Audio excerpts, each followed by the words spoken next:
Hi అండి, అందరికీ నమస్తే. ఇందాక కొంచెం ప్లేస్ బాగు చేసి బెండిత్తనాలు పెట్టాను కదా. ఇంకా ఆ పక్కనే పోయిన సంవత్సరం మనకి కాకర పాదు ఉండేదండి. అక్కడే కొన్ని మొక్కలు పండిన కాయలు రాలి 2, 3 మొక్కలు వచ్చినాయి. ఇంకా అక్కడే ఇప్పుడు ఈ కాకర ఇత్తనాలు కూడా పెడుతున్నాను. ఏంటంటే ఈ దడి ఉంది కదా, ఈ దడికి అల్లించుకుంటే బాగుంటుంది అని.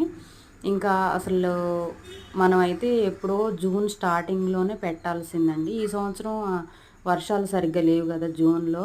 ఏంటంటే ఎండలు ఎక్కువగా ఉన్నాయి. ఇంకా అప్పుడు పెట్టినా కూడా మొక్కలు అంత బాగా రావని చెప్పి ఇంకా అప్పుడైతే పెట్టలేదండి. ఇప్పుడైతే కొంచెం వర్షాలు పడుతున్నాయి కదా, ఇప్పుడు మొక్కలు పెట్టుకున్నాం అనుకోండి బాగా వస్తాయి. ఇంకా అందుకని అందుట్లో ఈరోజు అయితే కొంచెం వాతావరణం చల్లగా ఉంది. ఇంకా అందుకని ఇవాళ స్టార్ట్ చేశానండి. ఇంకా నెక్స్ట్ వీడియోల్లో కూడా నేనేమేమి మొక్కలు పెడతాను, ఎలా పెంచుతాను, మందులు కొట్టకుండా ఎలా కూరగాయలు కాయించుతాను ఏంటి అనేది ప్రతిదీ మనకి వీడియోలు అప్లోడ్ చేస్తానండి నేను. ఓకేనా? ఇంకో మంచి